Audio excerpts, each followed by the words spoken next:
So, let's do it, Julio.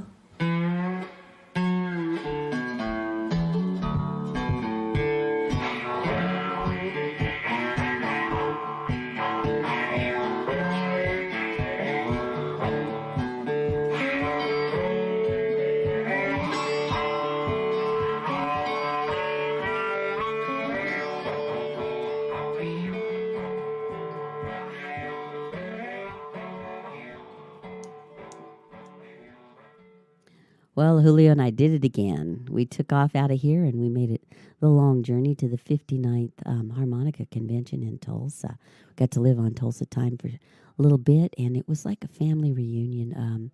They've been via internet, Zoom, YouTube for a couple of years now, and this was the first in-person event in a while, and so it was like a homecoming. It was great. I even got to meet some of you that listen to my podcast and people that are on the harmonica lovers group and my old group I used to monitor, Harmonica Jam. So I've been doing this a while, and it's really cool to finally get to meet people. And you know, the cool thing is you arrive, you make the long journey, of course, you get there. And for me, since I make all of the things that I vend there, I had a long journey to make everything and get it ready and then figure out how to get it there. Now, that's another problem. Let me tell you,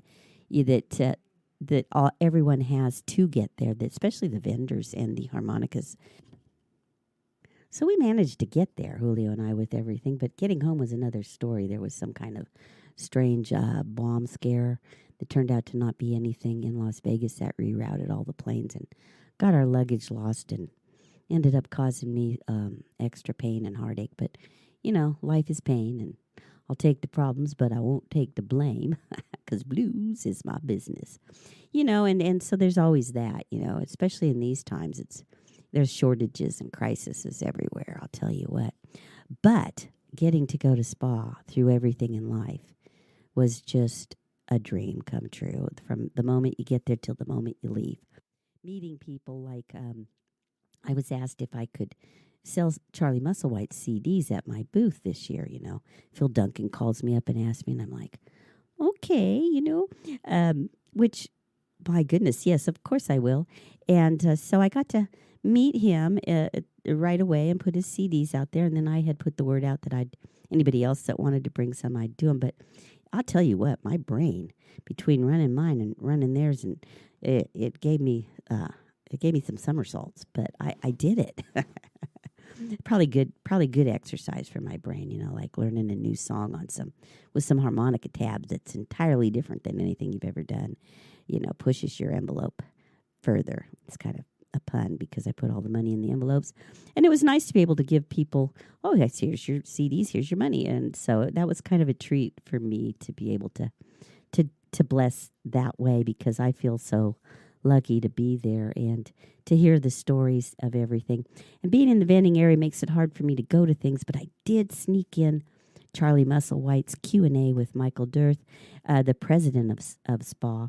He gave him Q&A, and then everybody asked him questions, and I didn't get the whole thing, and I didn't get to stay because my vending booth was opening.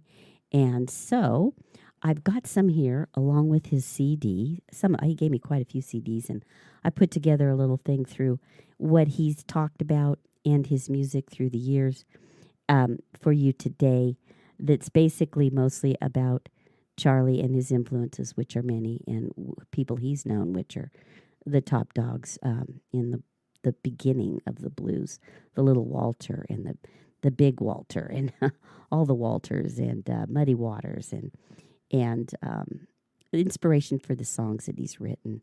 And so I'm going to tell you about that, and then also I'm going to give you a little news here on where the upcoming SPAH is, as well as some stuff going on here in California in November. So, yeah, it's at the Westport Chalet in St. Louis, and that is August 15th through the 19th, and it's going to be really special. I just know it. It's the 60th year. It's the Diamond.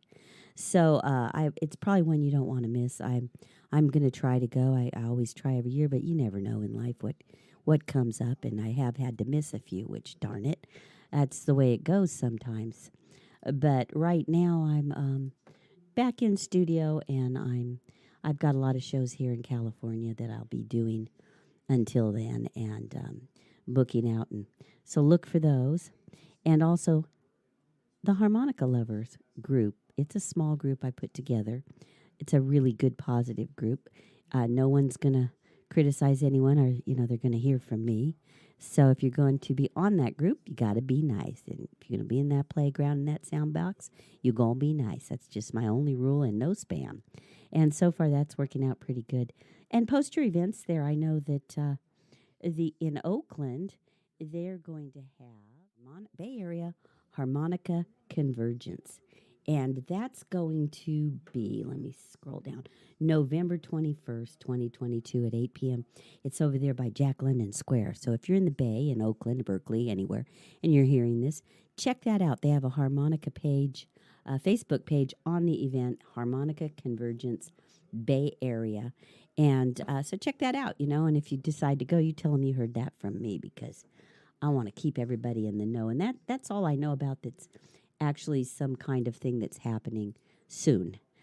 So mark the dates. I'm going to get into this podcast, and I'm devoting it to Charlie Musselwhite, who I had the pleasure to hang out with and get to know and sell his CDs, his autographed CDs. It was a blast. I got to know him, a fabulous person, as well as just a legend, and just a living legend that's moving everything forward forever for harmonica. So let's get into that right now. So you've got a new album out, and it's doing pretty well. And talk about kind of how it came about and what's going on. Just happened to have a few. It's called Mississippi Sun, and it was recorded in Clarksville, Mississippi. It was pandemic time, and hadn't been home that long since I was a teenager, I think. And 3 blocks from my house is a studio, and a friend of mine there has a lot of guitars, and he's a songwriter, and I was hanging out there and playing his guitars, and he said, man, let me just tape some of those tunes. Yeah, go ahead and tape them. So he taped a couple, and another couple later sometime, and my wife said at one point, this could be a record. I thought, yeah. So we brought in a drummer and a bass player on some tunes, and sent it to Alligator, and they loved it, and now it's out. And that's the short story. Boy, the long story is the long road to get there, to write all these magnificent songs and to share them with us as the process goes. It's involved, and getting in there and getting down and doing it's another story, and then taking it out on the road to shares is another story. And he's got those stories because he's done the work and he's taken the journey. So I'm going to play you a couple of songs here, but I want you to know, if you want the whole CD, which I sold quite a few autographed copies there, you can go to Charlie Musselwhite's webpage as well as Alligator Records and purchase your copy, because you want to add it to your collection, that's for sure.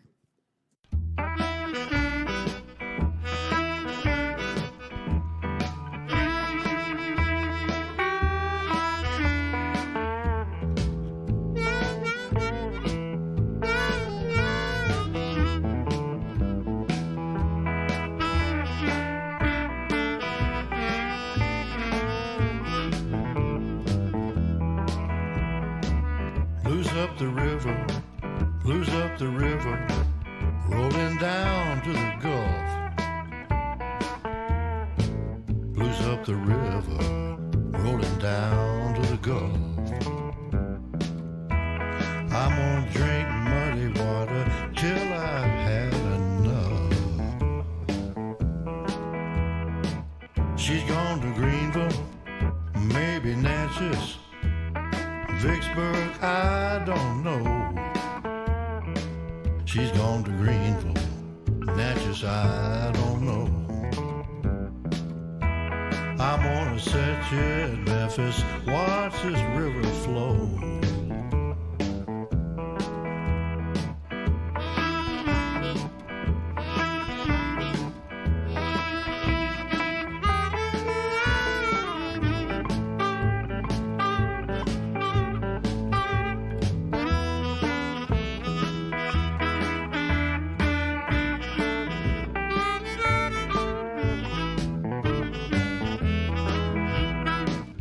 Saw your baby,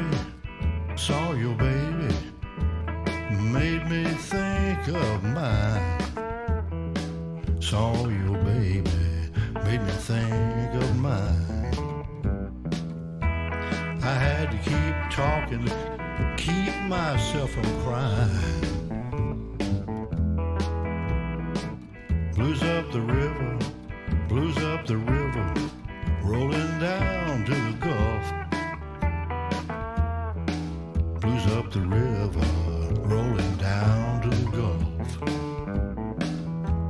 I'm gonna drink muddy water till I've had enough.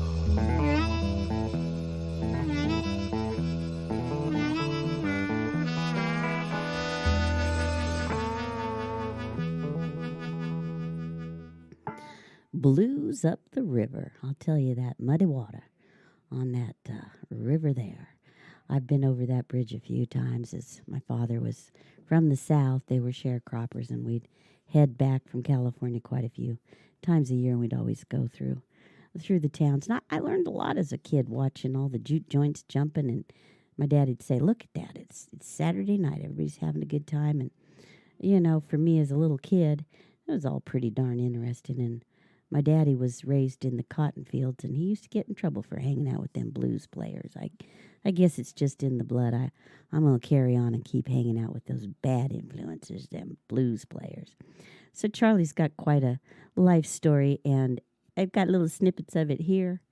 And we're so lucky to carry on this tradition here in the U.S. of the blues, as well as all the other music that we brought to the world. And it's a wonderful thing. So I hope you're enjoying this interview with Charlie. I know that it was enjoyable, and you can hear all the laughter. And I tried to cut out some of the bad noise that I had in it, but that was next to impossible because there was this little recorder that I had on my phone. Basically, it's a little voice memo. So that's how I ended up getting that and hanging out with him and D Carp. It was so enjoyable from Clarksdale. There's a lot going on down there, so always check out D Carp and Charlie's page for their events, because you might be able to make one of those if you're ever down there, Ground Zero and in Clarksdale, and checking out the South. I know a lot of people make that sojourn back to see the legendary spots and the highways there and the byways, so check it on out. It's my favorite blues. And the songs on it are yours? Not all of them. There's some covers and a bunch of mine too. Talk to us about your songwriting. How does that come about? Well, I always writing things down. I'll hear something, somebody will say something, I'll think of something, and I'll be on the road for several months. When I get home, I got all these pieces of paper, napkins and things. I've got a shoebox full of them. Sometimes I want to write a song about something. I might have an idea, and I get those things out and start looking at them and think, that kind of goes with this song. This one does too. I'll put those together. Well, that might work too. So I have all these kind of verses that I'd already written that hadn't any place to go yet. Now they're kind of falling in place. But sometimes the song I start out writing, by the time I get to the end, it's a whole different song. So it just kind of takes you where it wants to go. So that's how it feels to me. So, did I answer your question? I think so, yeah. I mean, I almost forgot what the question was. Well, the question was, how does songwriting come to pass? And I think it's a common. I'm married to a songwriter, and I think the coming up with notes and comment, and somehow you put it together. And have you ever had that life experience where you're just going down the road and it just comes to you in one lump? Yeah, it's just they just show up like they're already written somewhere in the universe, and it just comes into my head. Then the trick is to remember it. It gets harder every year too. Yeah, it's hard to write it down while you're driving. Yeah, that's a recurring theme when I interview people and myself and all the people that I hang out with that sing and songwrite. It sometimes comes in bits and pieces, and sometimes the whole song just kind of drops in your head and does feel like it's already written and just dropping down into that slot in your brain where you can turn it into something and make it a song.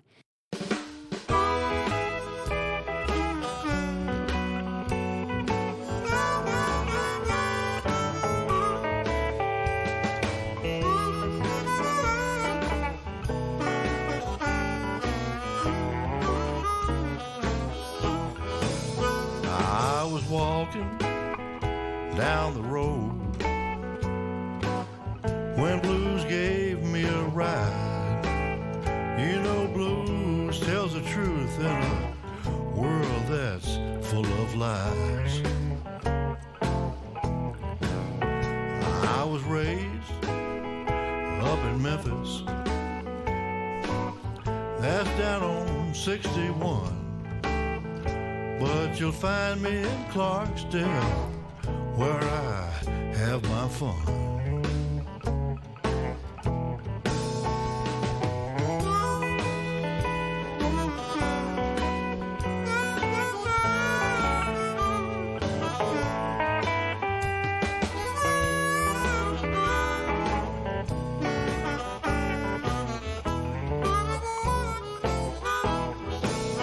Now if blues stops for you,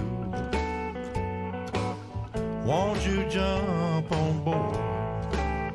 You can forget all your troubles and roll on down the road. Well now baby, hear that sound, hear that howling wind. You know it blows just like this old world is about to end.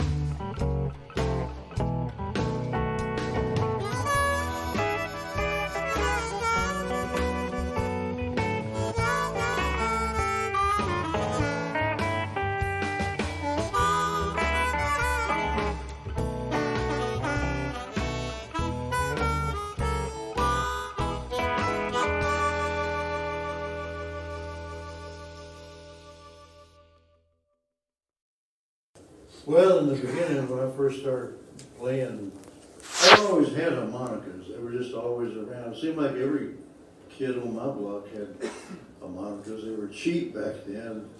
It's like a stocking stuffer. You get one for your birthday, and you learn how to play the Battle Hymn of the Republic or something. And so there was harmonicas laying around. Some had belonged to my dad. He played harmonica.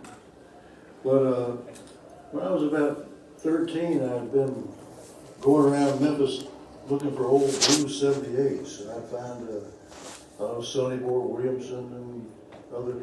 I really liked the way the blues harmonica sounded. I knew nothing about. There was no instructions on how to play blues on a harmonica. But I started teaching myself, and it was interesting to me that I gravitated to second position, not knowing what that was. It was a C harmonica. I thought everything you play is a C on a C harmonica. Found out later it was G I was playing in. And as time went by, I met some other guys around Memphis, and then I kind of learned about there was actually first position and third, and I thought that was all there was to it, first, second, and third. And I thought that was plenty. Then I got up to Chicago and really got my eyes open to. I went up there just to get a job in a factory. I didn't even know there was a blues scene in Chicago. I'd been told anybody in the entertainment business either lived in New York City or Hollywood. So the first job I got was a driver for an exterminator, and I drove him all over town, and I started seeing signs for Muddy Waters here, Elmore James, and wow, all my blues heroes are right here. And I'm hanging out in the clubs, and I'm not telling people I play. I'm not holding up my microphone. My harmonica and saying, "Can I sit in?" I was just happy to be there, hanging out and socialize. And coming from Memphis, I already knew how to drink, so I just fit right in.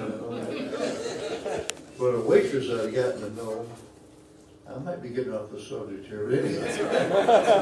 She mentioned the Muddy that I played, and Buddy had thought that I was just a fan, you know, I'd request tunes and I was always hanging out. And when he found out I played, he insisted I sit in, and that led to a lot of things there because musicians in the club would hear me play and they started offering me gigs, and that got me focused. You're going to pay me to play? All right. This was my ticket out of the factory. But anyhow, so there was a club I was playing called Rose and Kelly's.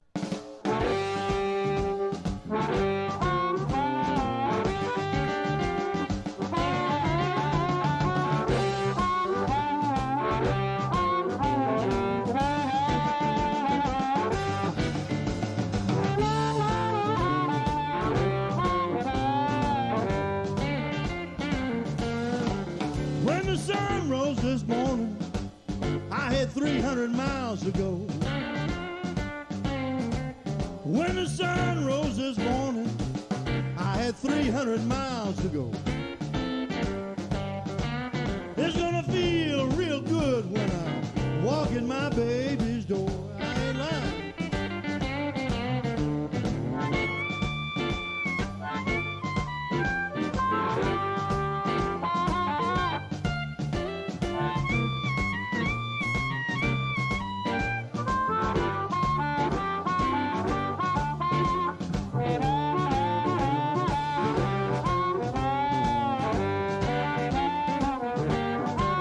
On the road 9 months, drifting from town to town. On the road 9 months, drifting from town to town. Every morning, you know I'm highway bound. Yeah, baby.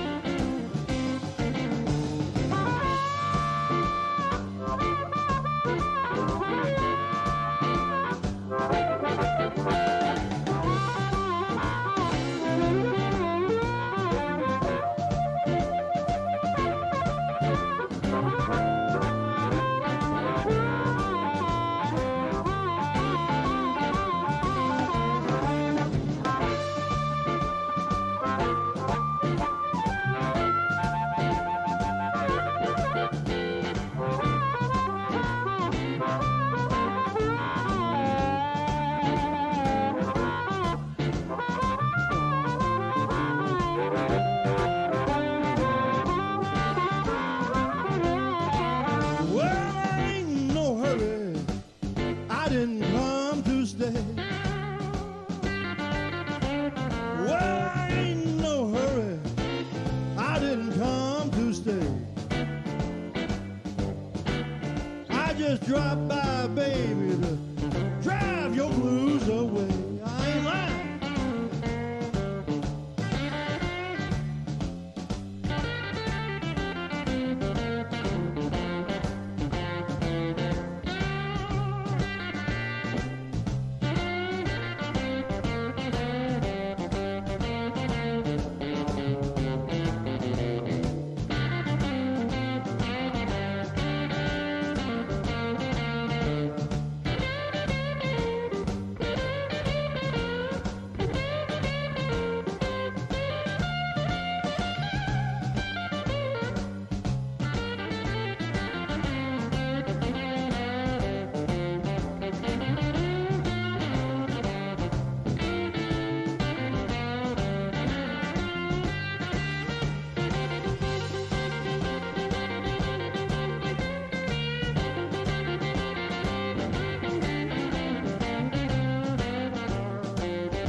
Well, I'm rolling down the highway, 300 miles to go. Well, I'm rolling down the highway, 300 miles to go. I've been driving 30 hours, I got 6 more hours to go. Come on with me, baby.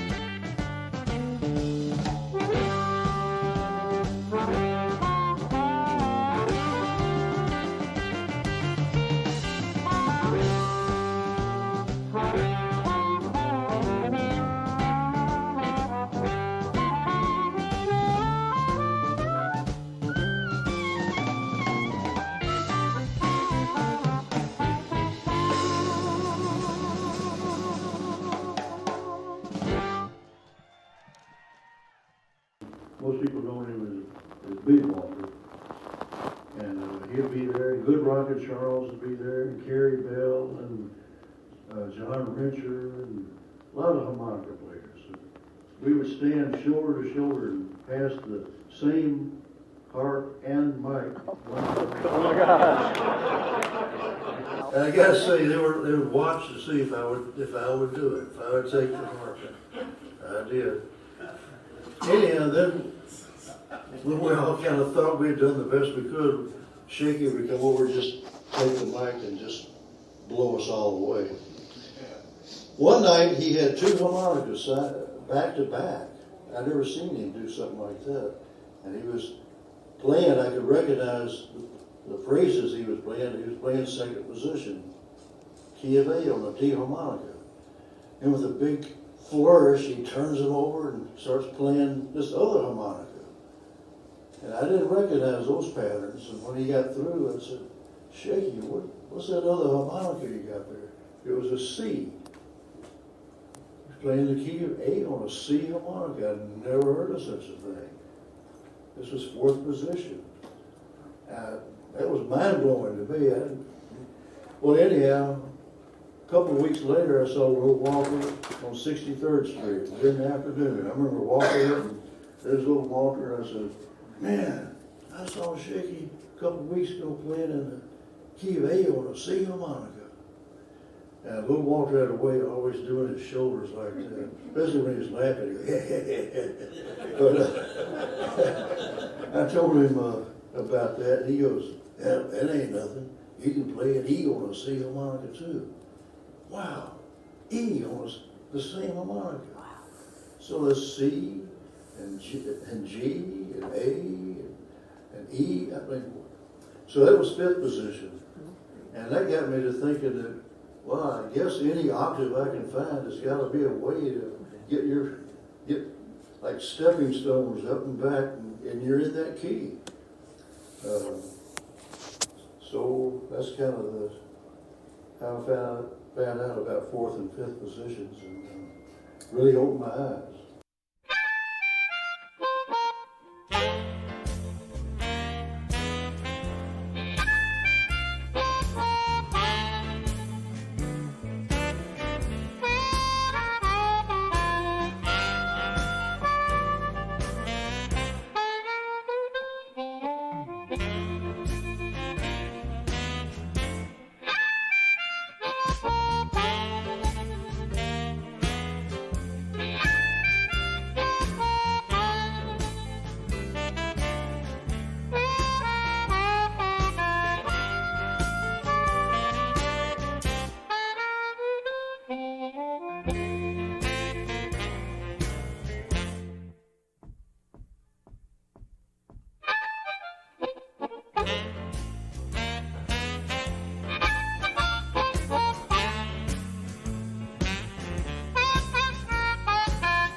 Wow, that's some interesting information about the early days in Chicago. How he got around there and got to know all those guys and play harp with them. That last song was I Don't Get Around Much Anymore, Walter Horton. To be able to talk to those guys and hang out with them, it would have been pretty something else. And those are the kind of things that Charlie's keeping going that life and what he experienced there. He was talking about when he first started playing and how he's come across all these different techniques and things through the years. And I think all of us have our memory of the first time we played and how we learned along the road and the first time we learned about different positions. And it wasn't quite as interesting as his story, at least mine's not, but it's special to me and our stories are special to us. So I'm going to keep playing some more of what I have cuts from that interview at SPAH. Michael D. Earth was interviewing him, and those are the kind of things you get if you make the long journey out there to when it happens once a year. And there's so many opportunities to learn and experience life of harmonica and the harmonica family. So I hope you're enjoying this podcast. I'm going to carry on now. Can you speak up a little bit? Yeah, sorry. I found learning new positions over time organically has really helped. The ability to phrase differently and find different ways of playing different tunes. Yeah, gives you a different way of phrasing. And, yeah. Even if you don't use them, just knowing about it gives you. See, it's the only instrument you can't see what's going on. Like most instruments, your hands are somehow doing something. This is all covered up, so you really need a really strong mental image of this instrument. And knowing these other positions and how they all kind of fit together just gives you a bigger, broader mental image.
In Memphis, we moved to a little dead-end street.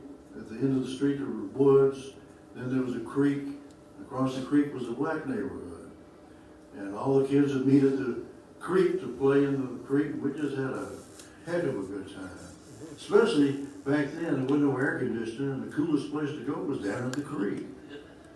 And I'd often go down there and lay on the shady side of the creek trying to cool off. And there were fields along the other side of the creek, and I could hear guys and women too singing in the fields while they worked. I don't know if I knew that was blues at the time. All I knew was that sounded like how I felt. And I was really attracted to that feel and that sound, which was blues. And as I got older and started teaching myself and meeting people that played, I didn't know it was like a hobby. I just had to play blues because it felt good to hear it, felt even better to play it for yourself. But I didn't know I was preparing myself for a career. I paid a lot more attention. I was just having fun, I was thinking at the time. And had no intention of playing music or being on the stage. I had no interest in being in the spotlight or nothing. And when I got up to Chicago and guys like Muddy found out I played, they insisted I play. They pushed me to play and encouraged me. First of all, they were also flattered that I would seek them out and go to these rough little places alone to hear them play. For several reasons. One was, this was adult music. There was no kids my age going to these clubs. And to them, it seemed like their music that they loved was like not going to be passed on. There was nobody interested in it. But here's this crazy white kid. They just thought, well, they did think I was crazy. Sometimes guys would say, man, when you first started coming around here, we figured you either had to be a cop or you were nuts. Because they were really rough places, but that didn't bother me. And so I just got pulled into it. It wasn't a dream of mine or a goal. It just, and when I had a chance to play with guys in bands and they were going to pay me, that was pretty exciting for a teenager. I went to Chicago when I was 18, and by the time I was 22, I made my first album. They gave me 3 hours to make it. You only got 3 hours, you can't go over 3 hours, because then we have to pay double scale, and we ain't gonna do that. So that album hadn't been out of print in over 50 years, it's still selling. Wow. And that put me on the road.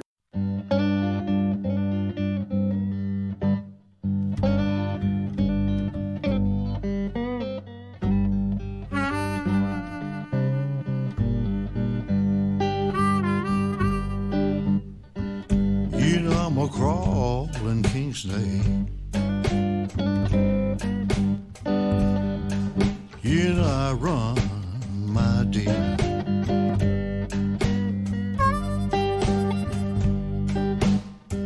I don't need you hanging around my girl.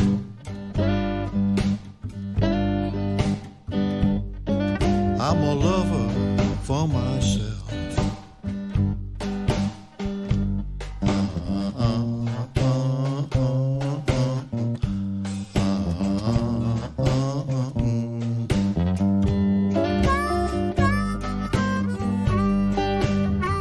You know, I'll crawl up to your window. I'm gonna crawl right in your door. I ain't gonna stop crawling till I get down on your floor, 'cause I'm a crawling king snake.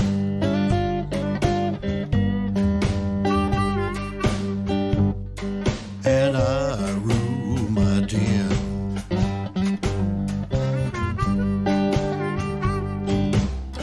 Don't mean you hanging around my house.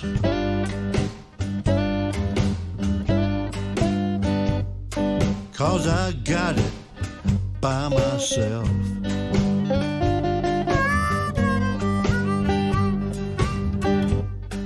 You know I'm gonna crawl all through the day, I'll crawl all through the night. I don't stop crawling until you feel just right. I'm a crawling king snake.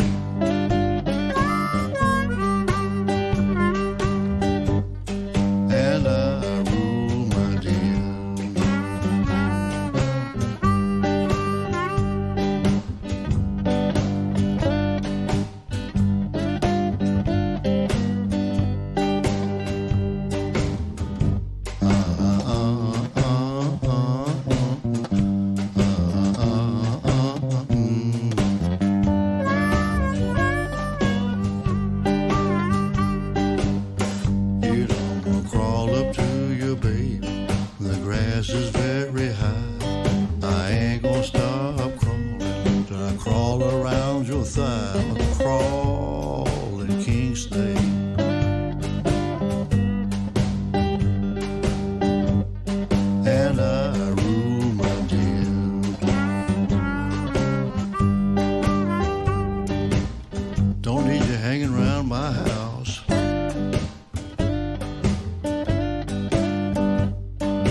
hook up with Ben Harper. We love that album. It won an award, I believe.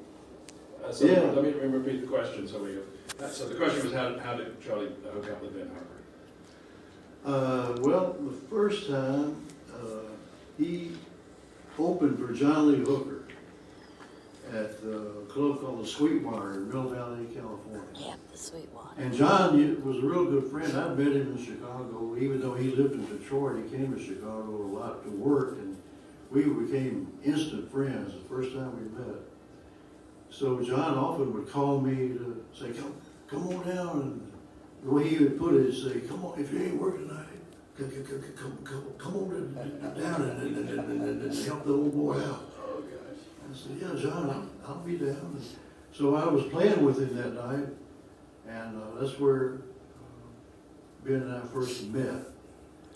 Not long after that, John was doing an album, I think the title was With Friends or something like that, where each track had some other friend of John's on it. And he wanted to do a tune called Burn in Hell with me and Ben and Ben's drummer and bass player. And we just clicked in the studio, and even John said, but you guys ought to do more together. And we thought that was true.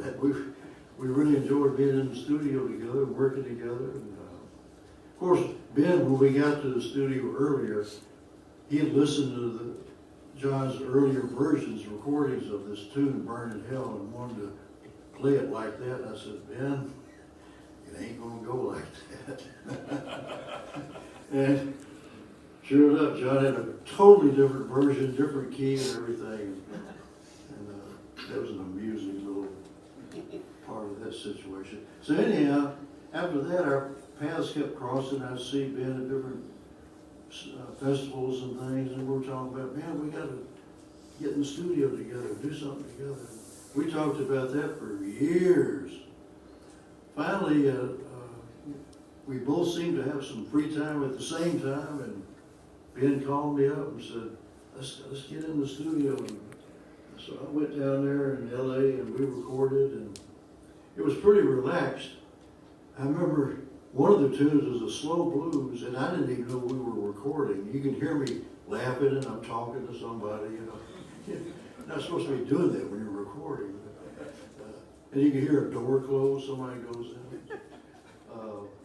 Well, it won a Grammy, so I guess all that's okay. Sorry, one more time. 2, 3.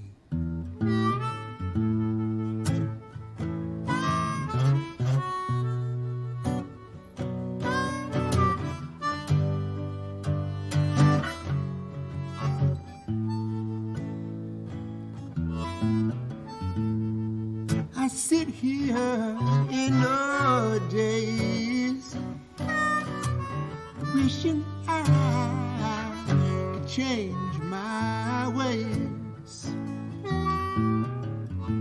And let's not pretend it isn't what it is. It's time we both go on and live. You found another lover, and I lost another friend. You found another lover, and I lost another. I lost another friend.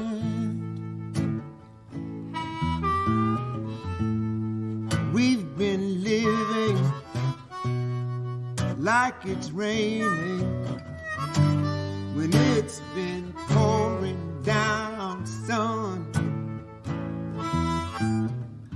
We've been living as if life is over when it has only just begun.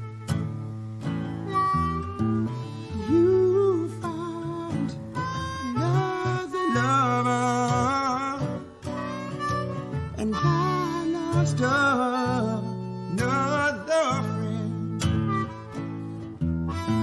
You found another love, and I lost another.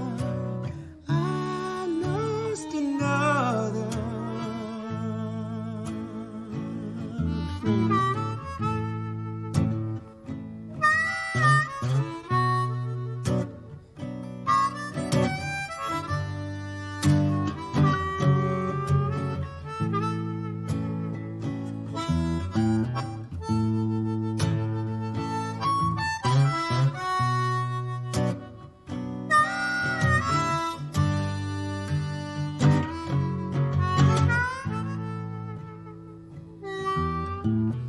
I may lie to my heart, but my heart never lies to me. I'm defenseless, Lord, and repentless, and there is nothing I can do to prevent this. You found another lover, and I lost another friend. You found another lover, and I lost another. I lost another. I lost another friend.